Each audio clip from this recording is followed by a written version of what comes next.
For 8 special men, the destination is Portugal. From the United States, Rick Grizzly Brown, all 26 stone of them. Powerlifter Jón Páll, France, represented for the first time by a man who trains in Belgium. From Finland, Roger Ekström, who hates flying, but who would have walked there if they'd let him. From Canada, Tom McGee would be good enough for the Mr. Universe contest.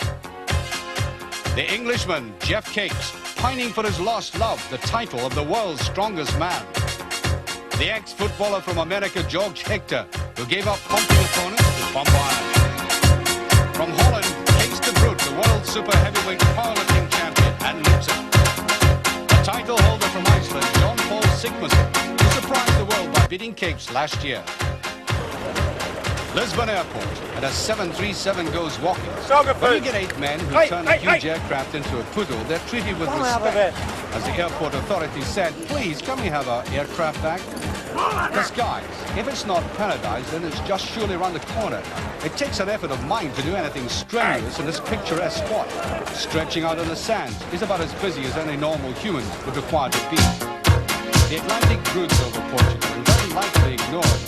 But don't they go to the power of prayer if you want to swim in these waters? This is the tip of Europe's nose, the most westerly point of the continent. From here, the Portuguese found the lure of the sea quite irresistible. To them, ocean, horizon, ship were as fundamental as earth, wind, and fire. Wanderers haven't yet reached Sintra, the quaint little town just inland. Narrow streets, trees in abundance, and a castle in the air. You can't but love the place. It's a kind of castle that kept the prisoner of Zenda in, except here, he might not have wanted to leave. This mini version of a castle is at the end of this kind of speech, looking gently down on the beginning of the competition itself. And this is the first event of the Daft Trucks Trophy, taking place only 50 yards away from one of the most delectable beaches in the whole of Europe. Unfortunately for the competitors, they don't have much time to admire the scenery. They're about to try and haul a truck like this. It's 7 tons in weight almost, and they're going to go down this course of 30 meters and try to do it in a limit of 90 seconds. The fastest gets the most points. The trucks, of course, are in neutral, but human beings decidedly in overdrive.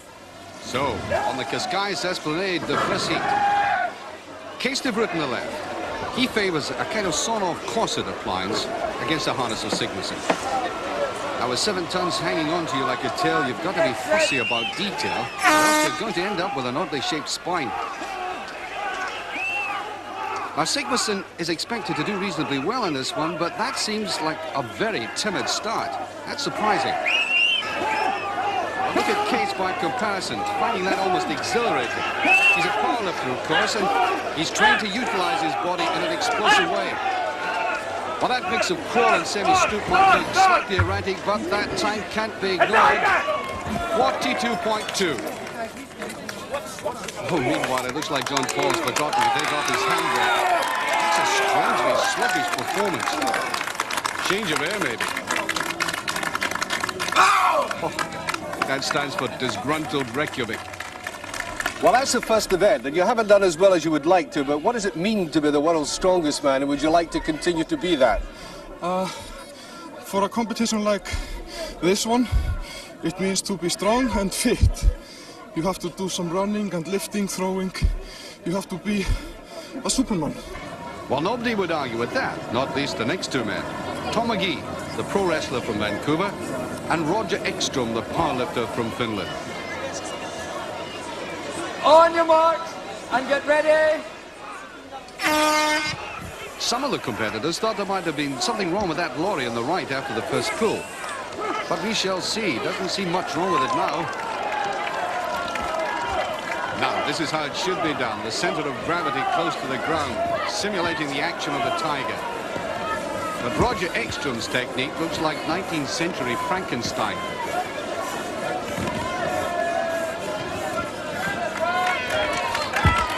Previous experience of this event is now shown as he lunges at the line in 41.6. He's in front. Oh, it's been too much for Ekström, though. He didn't apply himself the right way, and accordingly he suffered. I wondered if Tom McGee's biggest motivation came from simply wanting the title. Possibly. But a lot of it's just thinking about the money, really. That keeps you going. Yeah. Well, there's 3,000 pounds at stake as Grizzly shapes up looking like some new kind of American missile. His opponent, Geoff, is in a mood you might describe as keenly determined.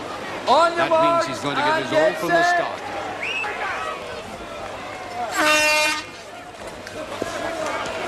Oh, and it is a great start by the Englishman.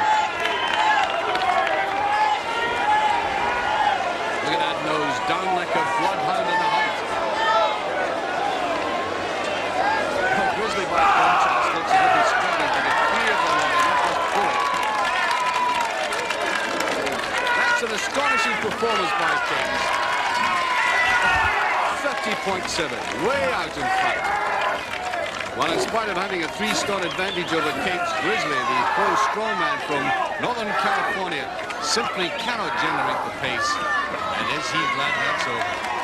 Well, Geoff's time is going to take some beating, and you get the impression he deliberately psyched himself up for it. Is it in fact a benefit to be angry? Well, it helps, I think. You know, if you're a boxer and go into a ring happy and want to wave at your mother, that's another thing. But if you want to go in and kill the bloke, you've got to use that adrenaline, killer instinct, the venomous sort of attitude to really sting it. So in a sense you put technique... Total effort. Well, total effort. Yeah. The technique was well done, the priorities there. No, I think my technique is pretty standard over the last 10 years. And it's just a question of applying all the force and aggression as I possibly could muster to assert position. I hope, well, I don't know the times yet. Well, yours are the fastest at the moment. Okay, so... you know, I've got a couple of week events in this championships, and so this has got to be good. Well, I had to have at least a good start. The last heat, then, Jón Páll first ever event in this contest. His opponent, the other American, George Hector. He could represent Capes' biggest threat in this event. On your marks and get set. Now remember, Hector on the left is a champion pilot, and he looks very well proportioned and suited to this task. He started very impressively, but he's got to beat 30.7. Brouillard is being left well behind. Oh, Hector's putting everything into it, but his time isn't going to be good enough. 38.1, that's second, well behind Capes. Brouillard is struggling, but he's the lightest competitor at 17 stone, and bodyweight plays a big part in this event. Now he's blown a gasket, and the breakdown van is heading his way. That means signing off time. Well, how did you intend approaching this event? Well, I watched the other competitors, Tom McGee, the ones that did very well, tried to simulate their technique. I was fortunate in that being new, I didn't have an idea what to do, and then being in the last heat, I could watch them and try and duplicate what the successful people have done, Capes and McGee. And that makes very pleasant reading for Geoff Capes. There he is, where he likes and is accustomed to being at the top. But with 7 punishing events to go, he's going to have his work cut out, staying where he is. Well, after watching that, I'm sure you realize how important recovery rate is. If you don't, just have a look at this here. Now, this is what you might call a Portuguese breakdown, obstructing not the road, but the path of the competitors, each of whom is going to be asked to lift this old cart from this end. Weighted down, as it is picturesquely enough, with these port casks filled, would you believe, with lead and sand is nothing sacred. And in any case, this event only underlines how important it was for mankind to invent the jack. Each man is allowed a maximum of 6 Prepare to lifts. lift. They've all been Ready. successful at 385 kilos. There's only Grizzly who kept 405 kilos. But before he tried it, I asked him When did how you he first come get by that that name? name. Well, I was a little kid. My dad named me Bear because I look like a little honey bear. But when I won the U.S. Heavyweight Championship, I had to change it around to Grizzly because Bear sounded too passive. And a grizzly is the most ferocious animal on the North American continent, and that I am. Well, they couldn't call you honey bear, did they? No. I don't look too sweet. But, you know, he's really to everybody's taste, so long as you keep out of his way in the ring. When he does them over in wrestling, they need a panel beater to put them back into shape. But it's concentration now as he prepares for his 6th and final lift. The target, 405 kilos, or put another way, 893 pounds. You really snort at it, don't you? I love it. I love to snort. Love to growl. It's in my nature. Don't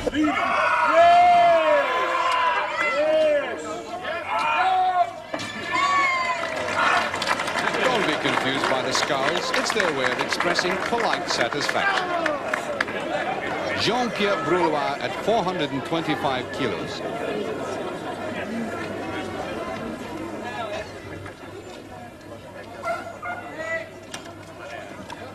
Ah, sacre bleu. In this company, even a 17.5 stone man can look like a little boy lost. Geoff Riquet. Now, he always approaches this task like a man about to lapse into meditation.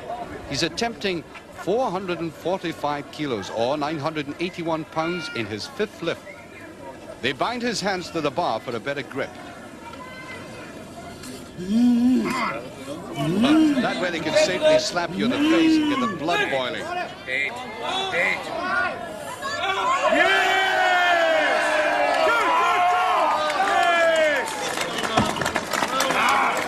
Well, you can hear from that he's doing better than even some of his admirers thought he would in this event. Now for powerlifter Roger Ekstrom. More weight's been added, and he's attempting 465 kilos, 1,025 pounds.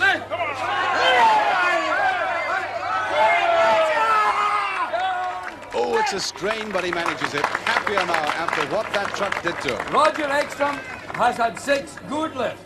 The powerlifters might in fact be very surprised at how well this man, Geoff Capes, is performing. He's decided to go for his 6th and final lift at 475 kilos, 1,047 pounds. Now he knows that if he can get this, he'll be guaranteed 4th place. Right back. Use your head. Head and legs. Roll your head. Roll!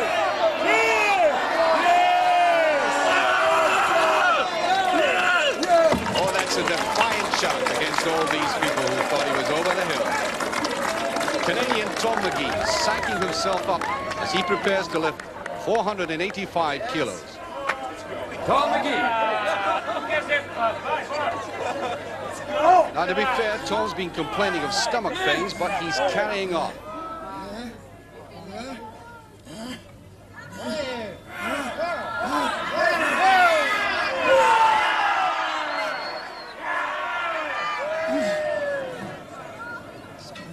You gotta have it, T.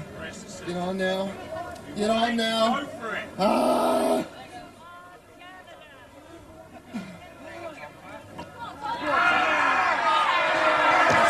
No, the soliloquy hasn't helped. He's finished, and he knows it.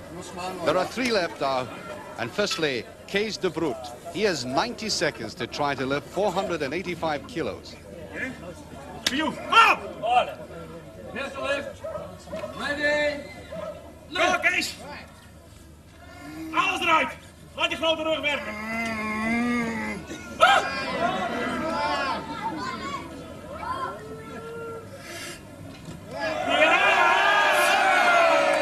Oh yes, there was a great deal to spare there. You get the impression there's a lot left in that man yet. Now the champion, the man with a built-in megaphone, Jón Páll Sigmarsson. Of Iceland!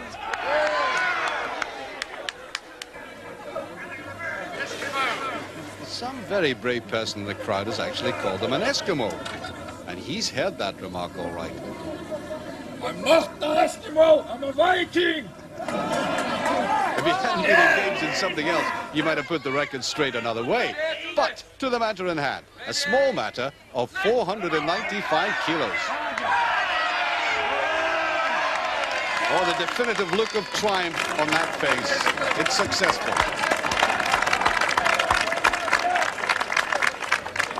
George Hector from Maryland. He was beaten recently by Kees de Broet in the powerlifting championships in Helsinki. The possibility of revenge might stiffen the sinews. The target, 515 kilos.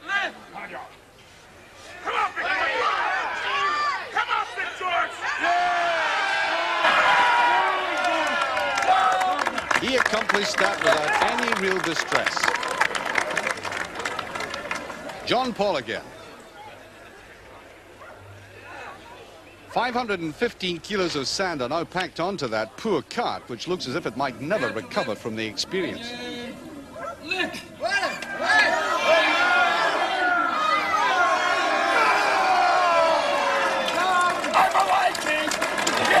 was also a bouncer in a disco in Iceland, and we have to assume it was a very well-behaved disco indeed. The weight has changed, the Dutchman hasn't. His stolid, dour approach makes him at times appear mechanical, but also very self-assured. He has a cruel and sadistic 525 kilos, 1,157.5 pounds to cope with here.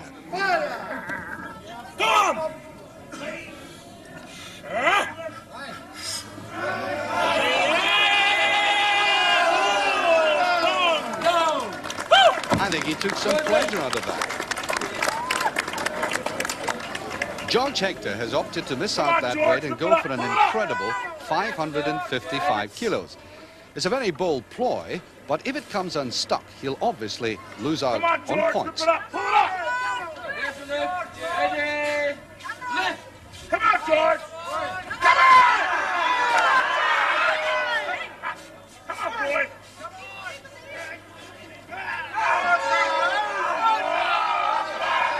Well, it's clearly well beyond him, and George's gamble hasn't paid off.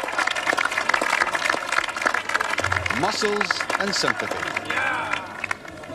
What a great incentive now for the Icelander. He did badly in the truck pull, so he now stands a chance of scoring maximum points if he gets 555 kilos. I'm gonna eat you!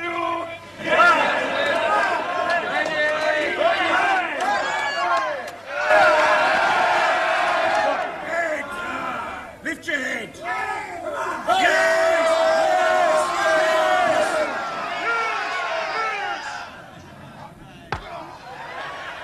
First aid for the podcast, and second equal place for Jón Páll Sigmarsson. But it would have been a surprise, though, if Kees de Vroet hadn't won that one. He takes a maximum 8 points. Hector and Sigmarsson a 1.5 behind, but very significantly, Capes hasn't allowed them to go too far away. These 5 points will come in very handy. And overall, Hector has edged out in front by that fraction. Capes and de Vroet are linked together, but Capes' great rival Sigmarsson is an unusual 4.5 points adrift of him. You want variety? Well, we've certainly got it. You've seen great strength in the powerlifting. Now we have strength and mobility and speed all in the one in this, the second barrel race, where the athlete takes the 80-kilo bag of sand, puts it on the shoulder, goes down the 50-meter course to the wheelbarrow and goes back for more.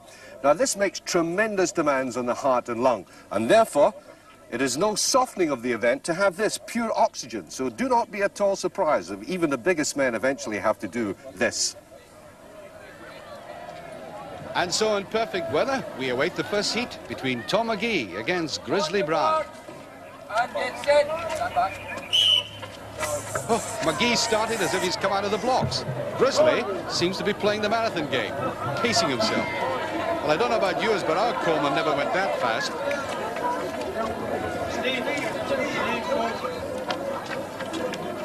And no time to converse as they pass each other in opposite directions. Grizzly's huge girth simply isn't meant for such speed. Well, the man's looking white around the gills, but Tom's virus hasn't prevented him from turning in a reasonable time, 42.6. Do you think Grizzly's feeling it out there?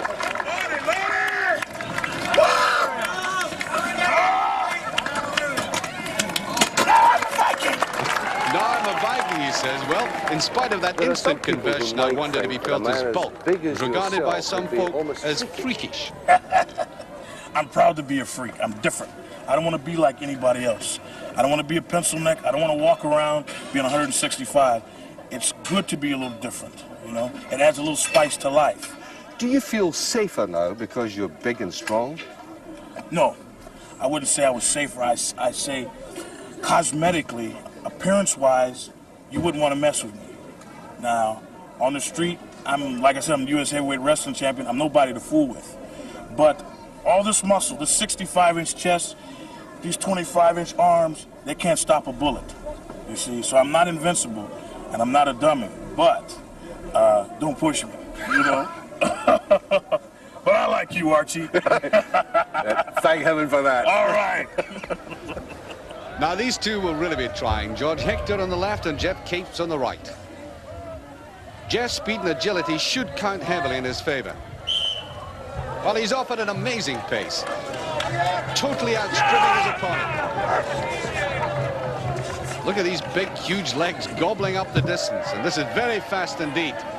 But now for this trying return journey.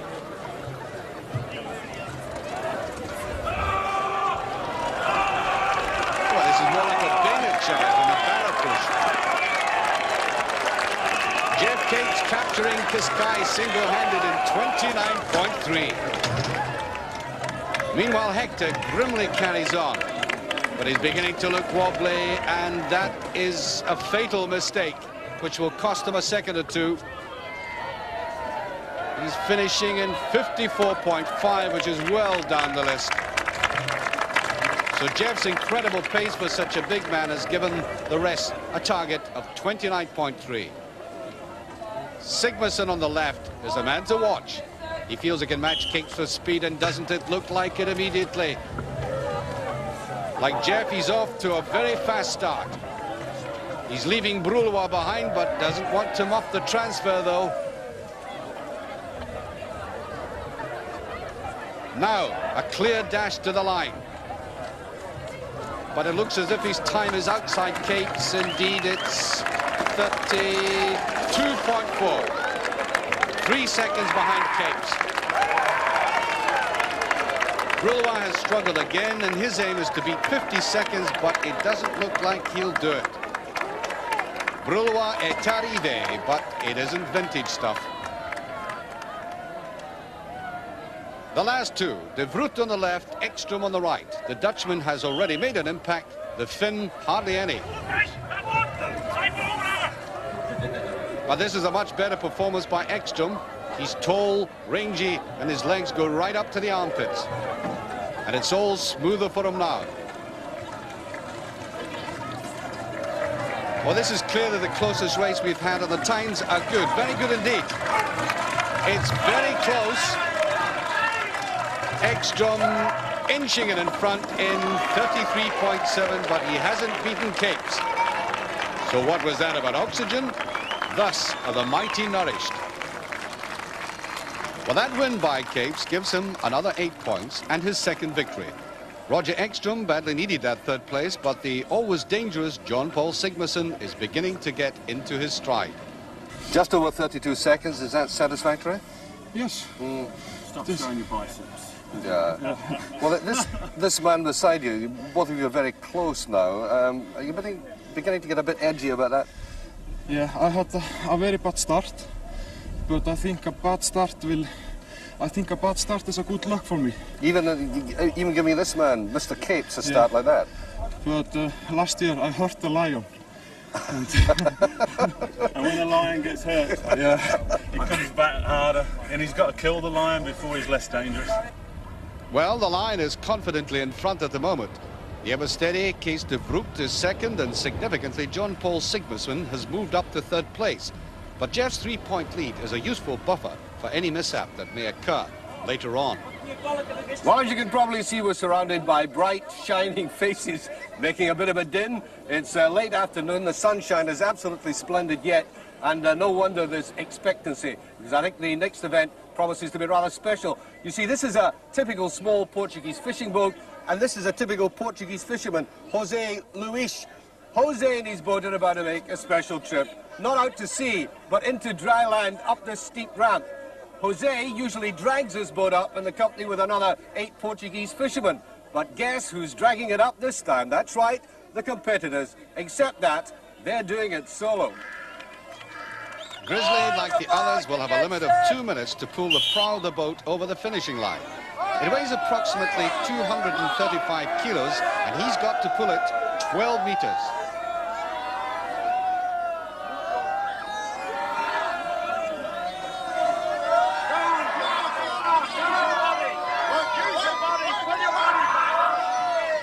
Well, this giant, using only his little finger, has actually pressed a man overhead weighing 11.5 stone. But he's finding it difficult to transfer these abilities to an entirely different sort of challenge. He's a bit like a man struggling for the first time with a foreign language. But he's not alien to the Portuguese. His fan club has no constitution, they simply turn up and love him. George Hector. The gradient he looks down is 1 in 6, and at this stage I'm sure it looks even steeper than that. And George is about to beat Luis, but how soon remains to be seen.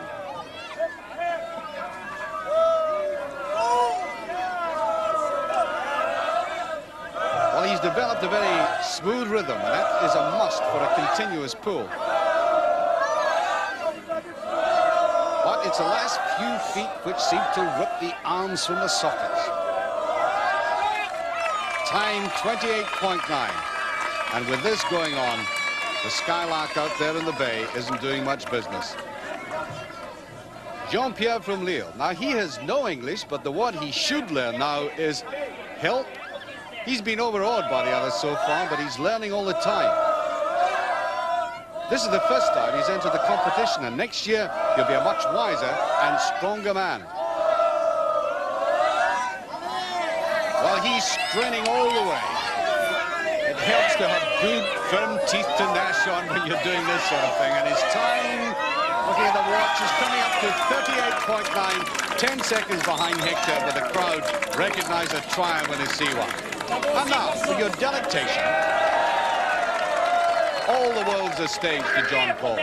You get the impression that if he didn't have an audience, he'd rather play chess.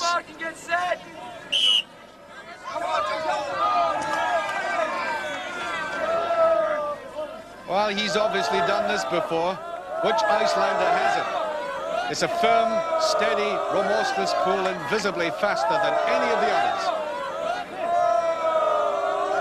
This is a crucial bit now. Straining at it as well, but confidently so. And it's coming up to the finish. It's 20.1, and that puts him well in the lead.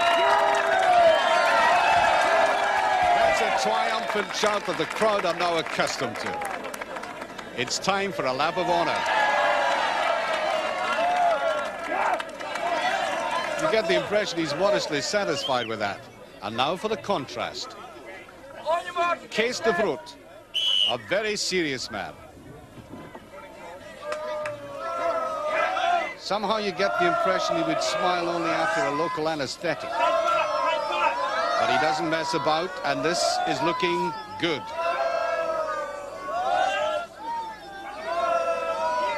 Well, the cheeks are out blowing, the tongue is out, he's biting hard, and he's finished, yes, in 27.8. Now that leaves him way behind Sigmarsson, but he's in second place at the moment. Now to Roger Ekstrom.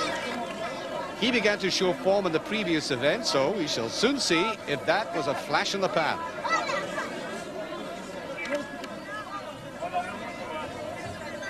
The big man is finished by birth, but lives in and competes for Sweden, but bemoans the fact that his country doesn't properly recognize his achievements, which include 4 powerlifting titles. So he wants to put himself on the map through this event, and that time of 25.4 will help his cause because it pushes de Vroet back into 3rd place. Now then, who's she got eyes for? A bodybuilder with a profile of a choir boy. But Tom McGee's muscles aren't there merely for decoration, as he's now willing to demonstrate.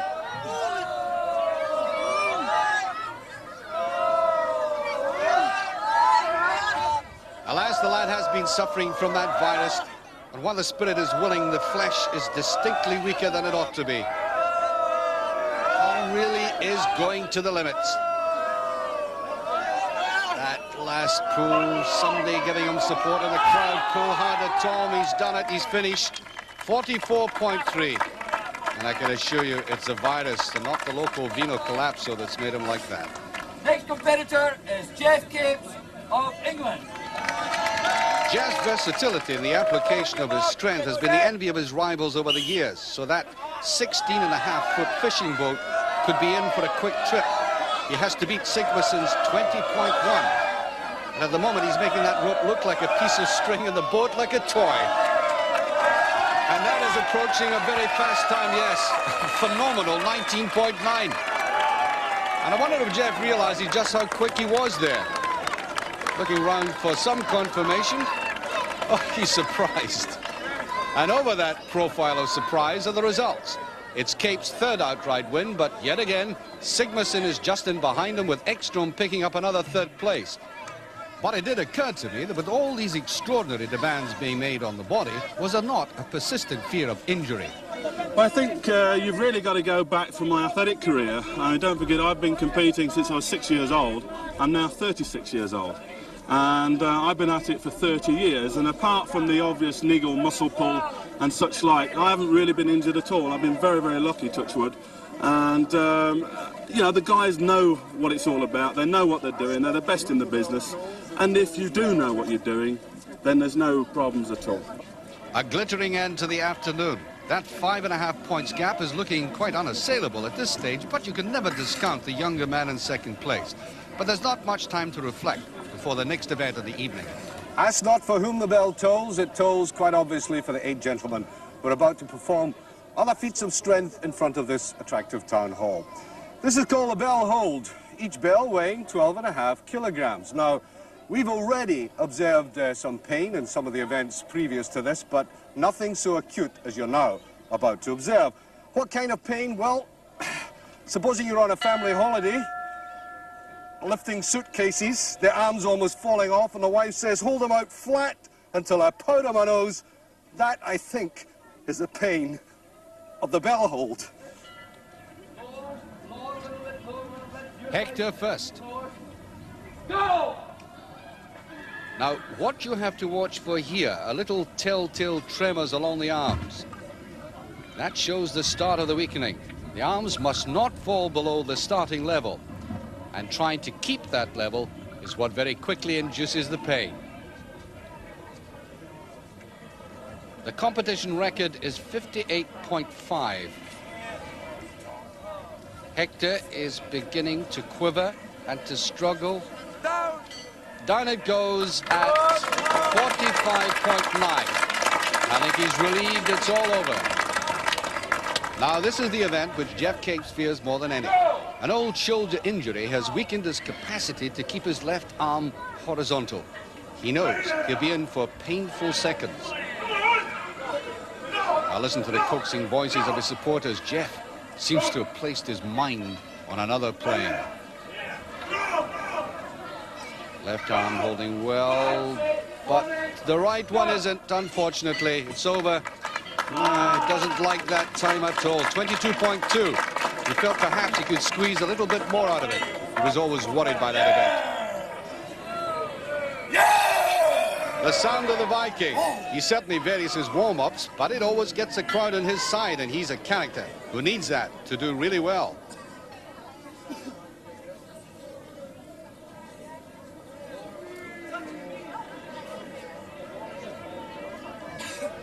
Go!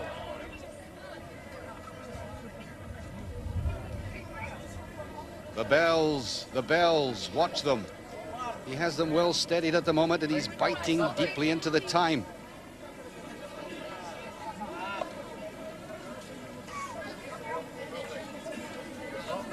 He's hiding that suffering well.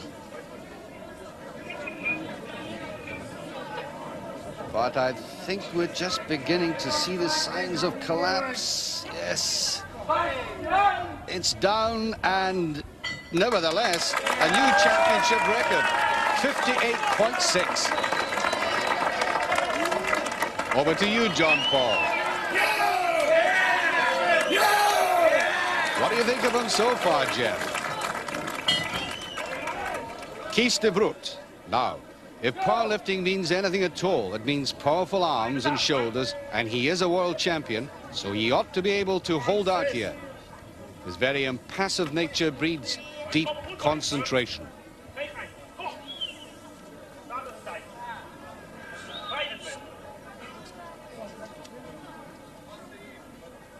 Remember, the weight of the bell at the end of each arm, 27 pounds. And he simply can't hold back the anguish, even though his trainer's urging him on. But it's 62.2. He's taken the lead.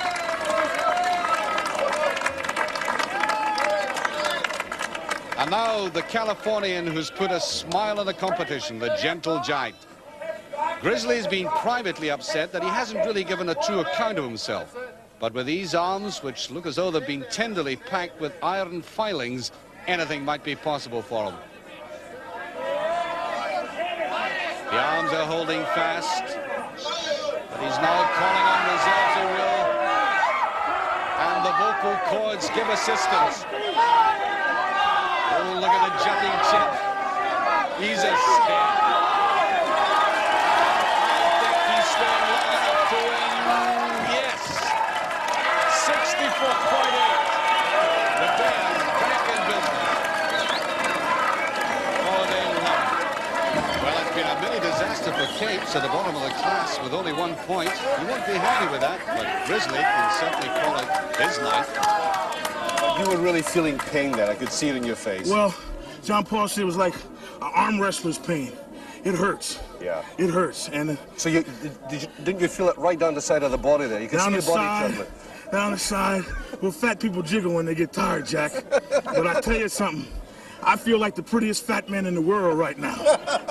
Well, you know, there's a good feel about this tournament. They all want to win, but not to step over anybody to do so.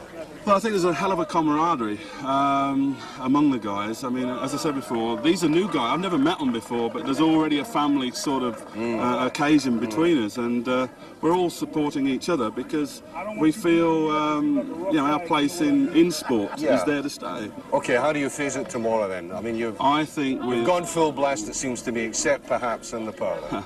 With Case de Broek at 30, Geoff Capes at 30, Jón Páll Sigmarsson at 29, George Hector at 23.5, and 3 events to go. Makes a marvellous final day. I think so. I want to bet on it. Well, not surprisingly, as only half a point now separates the first 3. Time for them perhaps to put the feet up for a rest. Well, Cascais doesn't do that, though. If it did, nobody in the area would eat fish.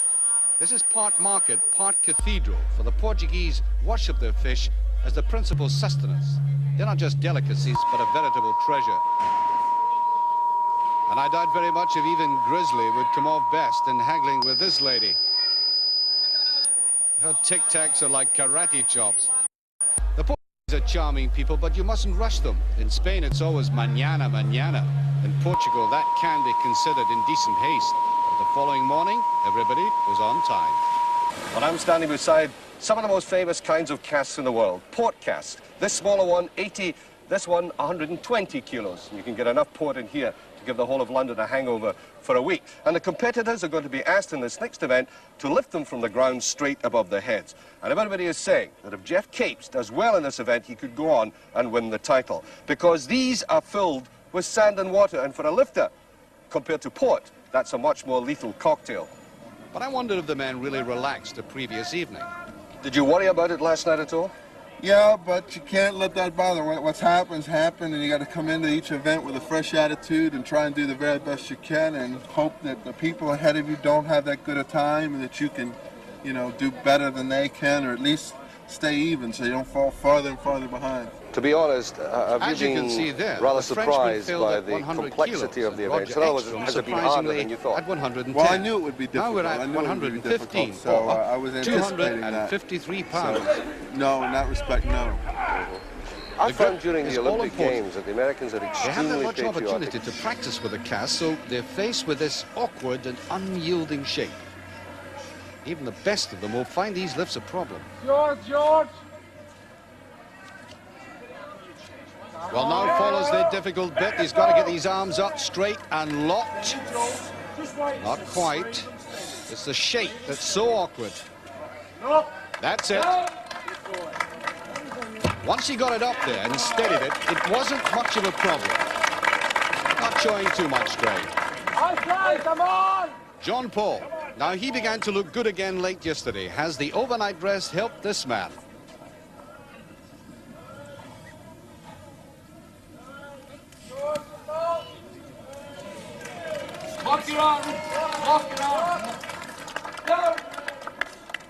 Well, the referee slightly surprised him by asking for a straighter arm. But Sigmarsson truly had no real problems there. That little girl looks utterly bewildered. De Vroet. He should treat the weight with contempt, but perhaps not the shape.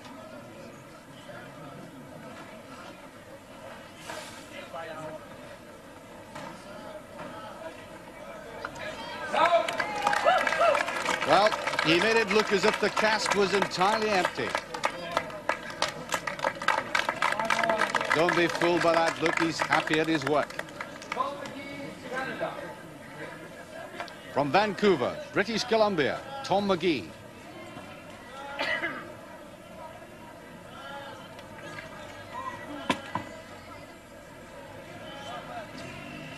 He hasn't shrugged off that debilitating virus. He still looks very pale and drawn, but nobody can talk him out of carrying on, and despite all, that is a clean effort. But one wonders just how long he can go on. Grizzly has a problem with this one. His waistline. Bending is more an expedition than an exercise to him. Come on, Grizzly! Oh, he's gone at it much too quickly. Remember, there is a time limit of 90 seconds to a lift.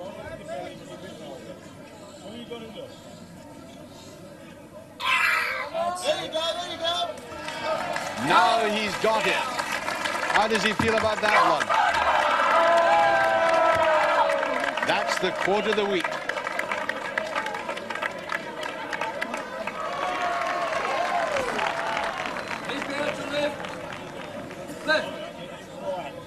Capesy. The big man's dignity was slightly mauled by his failure in the bell hold. But by the look on his face, he's going to eradicate the memory right now.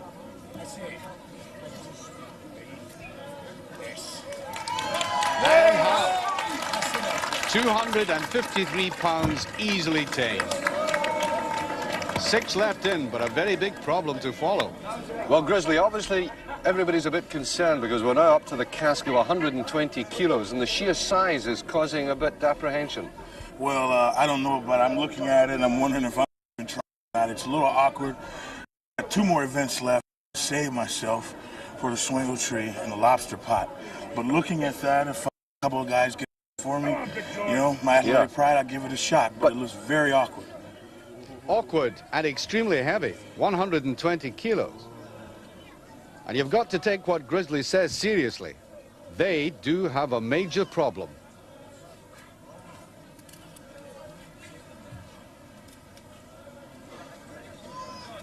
Come on, George! Let's go, big guy! Well, it's now beginning to look more like a wrestling match than a lift.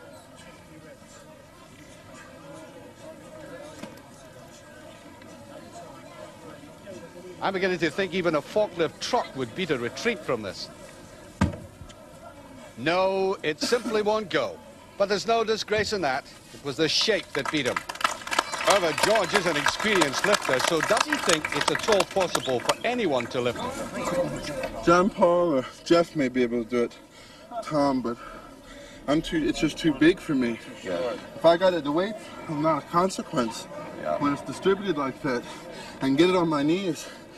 But I can't do anything under it to put it over your head. Do you think it might have been fairer to have had an increased weight in the smaller But cask? they won't contain it. The weights they're putting inside, they won't contain it. They need a much denser material. Well, let's have a look at this one. Now, what's he trying to do, George? Well, he's going to have to get it to his chest first. He may be able... it won't be easy for whoever does it, but... Yes! All right. Iceland! He's going to roll off it. He's rolling off it a bit. He can do it, he can do it. He seems to have mastered that wide hold. It's almost there now. The switch and hold the balance all under one. Well, he came a lot closer than I did. Done again. Tell him, Jón Páll!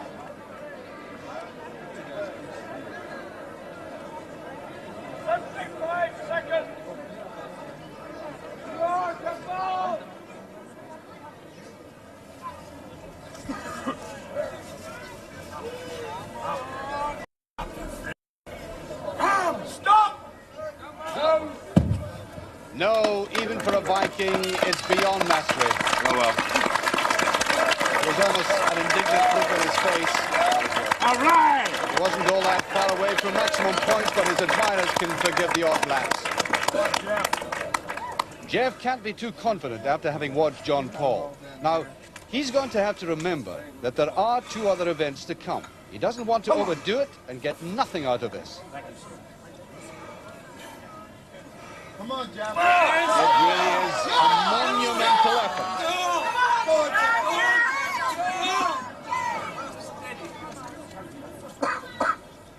He's not going to give up easily.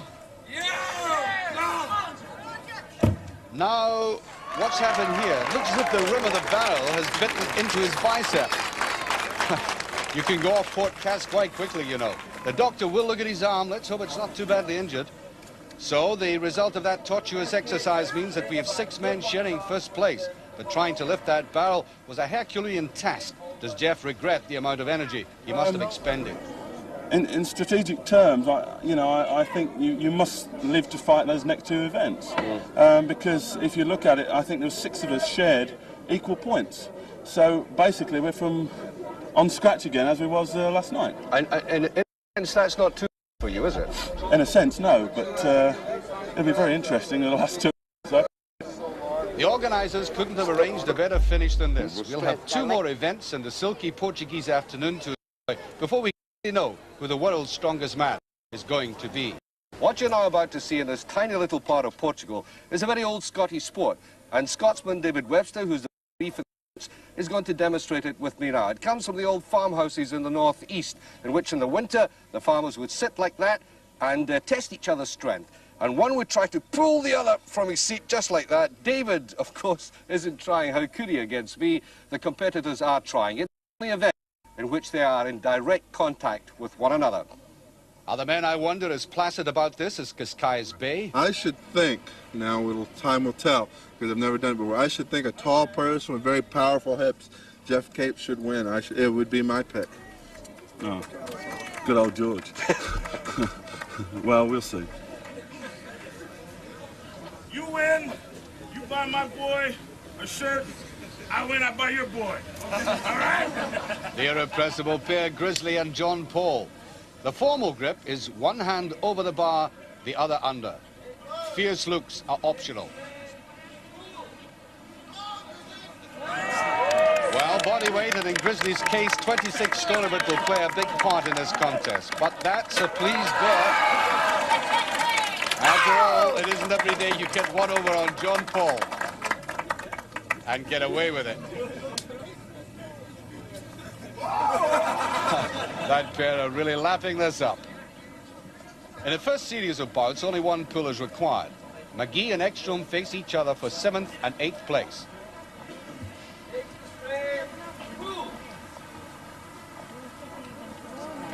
The Finn wins comfortably and collects himself 2 points. Taking up position, Hector and Broulois. The American distinctly favourite to win 5th place. And very promptly proves it, although he doesn't like the 3-point landing.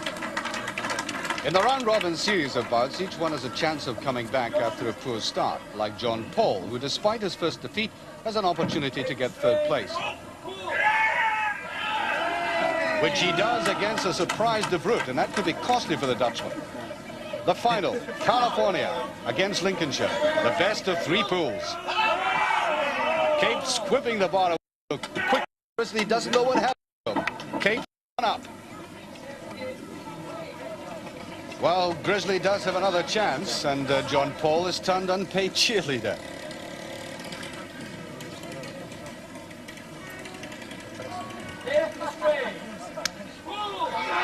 Oh, there's no stopping Capes now. That was simple like taking toffee off a child.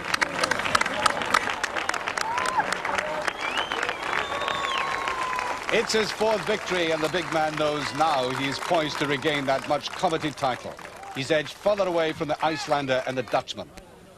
The overall position with just 1 event to go is a very useful lead, but far from impregnable, because what now follows is that which could break the best of them.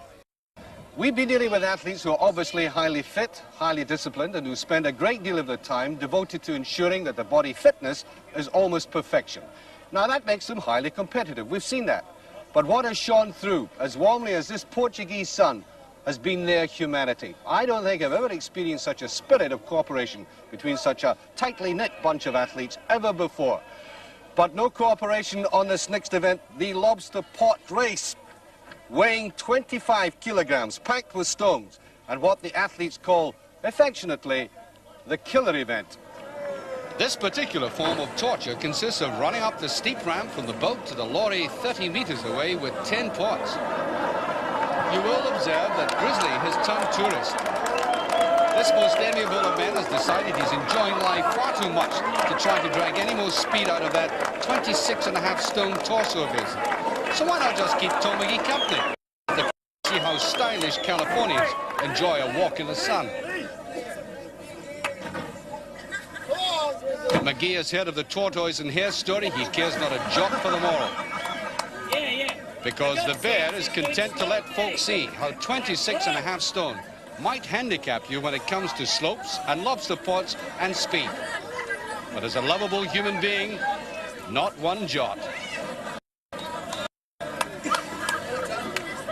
McGee could turn out to be a very important man in this if his time is fast, which it now promises to be. But he's finding out the nature of the beast. The hill and the lobster pots are beginning to take their toll. That initial drive's gone. He and his virus are struggling the last few spiteful yards. At that time, in 2 minutes 3 seconds, could set Capes a problem if he fails to reach his true form. And it's a brave effort from the Canadian. Perhaps Grizzly thinks he should now audition for Superman 4. Kees de Vroet and George Hector have decided on an entirely new tactic. What they're doing is assembling the lobster pots at different levels on the ramp before they fill the lorry.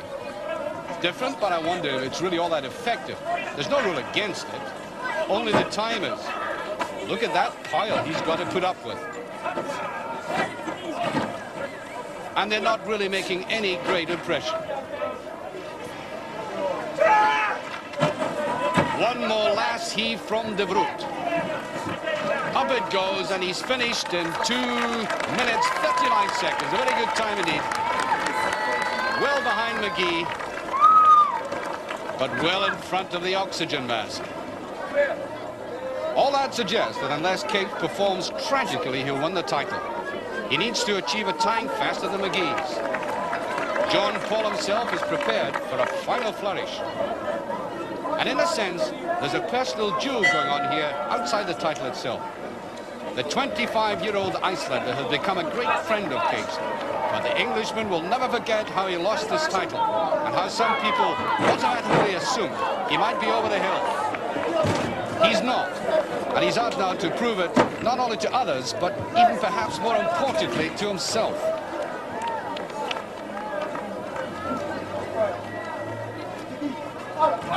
Sigmarsson is increasing the gap, but it's a time, the individual time, that's most important.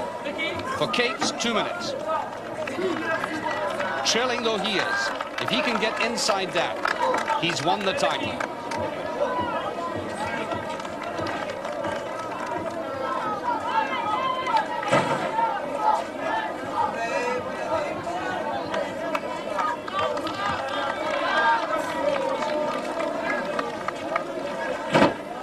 Capes is pacing himself as if his body clock is telling him that everything is on schedule. It's all now a very hard grind. And beautiful sounds become a pestilence as the legs tire and the wobbles spread from the knees up through the body. But he has to be steady now and do nothing silly, like drop one of these pots.